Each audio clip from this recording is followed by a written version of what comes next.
Eu estou tendo um problema que eu vou confessar para vocês. A thumb é a capa do vídeo, né? Eu não estou conseguindo mais olhar para essa família Bolsonaro, sabe? Me dá assim, sabe, aquela coisa embrulha, né? Ter que discutir esses temas. A gente até sabe que daria mais ibope, daria mais clique, mais audiência, né? O Alexandre de Moraes, então, abriu aí uma investigação contra o Eduardo Bolsonaro. A gente fala sobre o assunto, mas eu não gosto de ver essa família, na verdade, na capa dos nossos vídeos. Entenda quais são os crimes que podem levar Eduardo Bolsonaro à prisão. Ele ontem fez esse vídeo colocando que durante o processo, eles gostam de fazer isso e a mídia também gosta de fazer essas equiparações, né? Para dizer que o PT e a esquerda também fez isso durante o processo do Lula, que a esquerda foi ao exterior para buscar apoio, para ir contra as ações que estavam sendo feitas contra o Lula. E ele esquece de dizer que essas lideranças que foram ao exterior foram nos órgãos respectivos, né, nos órgãos que competem para fazer tais ações, né? No Conselho de Direitos Humanos da ONU, foi a fóruns da OEA, mas todos esses dentro dos recursos competentes. Ninguém foi atrás de governos para tentar sancionar pessoas específicas, né? A ação do Eduardo é muito específica. O Gonê, na sua petição, que atende ali aos pedidos apresentados pelo Lindenberg, é muito dura e, ao mesmo tempo, demonstrando que a temperatura pode elevar. O artigo do Alex, endossando essa questão da possibilidade de prisão, a última frase da petição do Gonê, né, do que o Gonê encaminhou para o Supremo, diz: essas providências são requeridas sem embargo de outras, até de índole cautelar, né, que o desenvolvimento dos acontecimentos possa recomendar. Ou seja, pode sim ter prisão, pedido de prisão, além de outros pedidos que podem ser encaminhados ao Supremo no transcorrer das investigações. E ele pede, né, nesse processo todo, o depoimento do Jair Bolsonaro. E aí o próprio Jair Bolsonaro, numa entrevista semana passada, falou que estava bancando o filho, né? E ele não estava bancando por ele ser só o filho, estava bancando porque ele está financiando a atuação do Eduardo Bolsonaro contra o Supremo. Para mim, o que configura a atuação do Eduardo é o crime continuado do golpe. Além de coação, além de uma tentativa de ameaçar o Supremo e intervir, obstruir o processo, que é isso que o Paulo Gonê encaminha, isso também configura a continuação do golpe. Eles querem dar um golpe novamente para se livrar de tudo que eles fizeram em cima do período que eles estavam aí no governo. Então, acho que prisão cautelar é pouco para o Eduardo e para toda essa família, né? Abrir inquérito para investigar o deputado licenciado Eduardo Bolsonaro. A decisão atende a um pedido da Procuradoria-Geral da República que aponta crimes como coação e tentativa de abolição do Estado Democrático de Direito.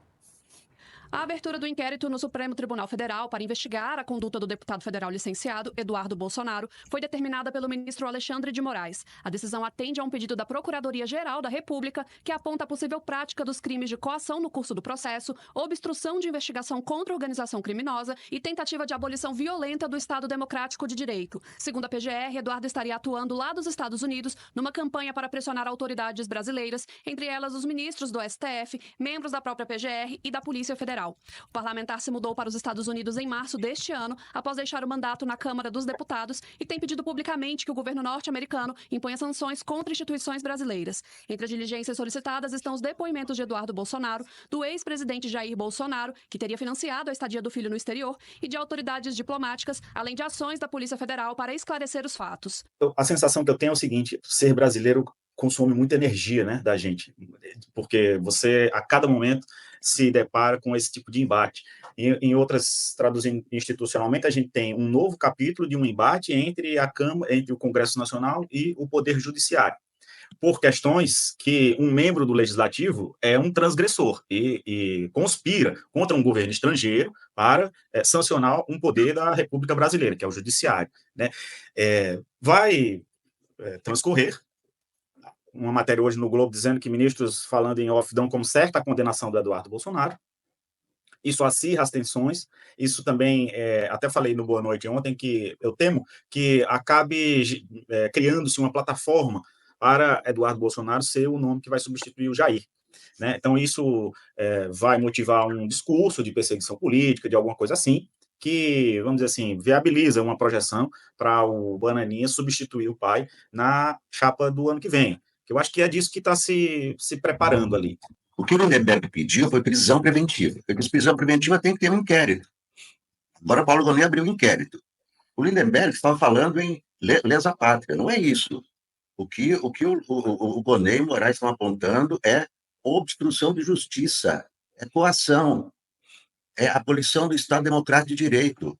É isso que eles estão dizendo, que o Eduardo Bolsonaro está coagindo Alexandre de Moraes no processo em que o seu pai é indiciado. E quando ele não está pedindo a prisão preventiva do Eduardo, o Ronê pediu para abrir o inquérito. O Lindenberg pediu a prisão preventiva. É diferente. O que vai acontecer? A prisão preventiva pode ser do Bolsonaro. Por quê? Porque ele está financiando a coação. Ele está financiando a obstrução. Por isso, Moraes convocou o Bolsonaro para o interrogatório. E mesmo assim, no interrogatório, ele disse que não, o senhor está mentindo, o senhor já declarou, tem que provar que o senhor não está financiando. Se ele está financiando a obstrução, ele é cúmplice da obstrução. E isso é prisão preventiva. Está na regra da prisão preventiva. Então, eu acho que há um motivo agora para a prisão preventiva do Bolsonaro. E aí fica direto, como o Braga Neto. O Braga Neto não vai sair mais. Vai ser julgado e já vai cumprindo a pena. E com Bolsonaro pode acontecer a mesma coisa. Não com o Eduardo. Porque é o seguinte, vai abrir um inquérito contra o Eduardo, a revelia dele. Ele está nos Estados Unidos. Não dá para obrigá-lo a voltar para cá. Não dá. A hora que ele voltar, vai enfrentar o processo. Mas o pai dele está aqui.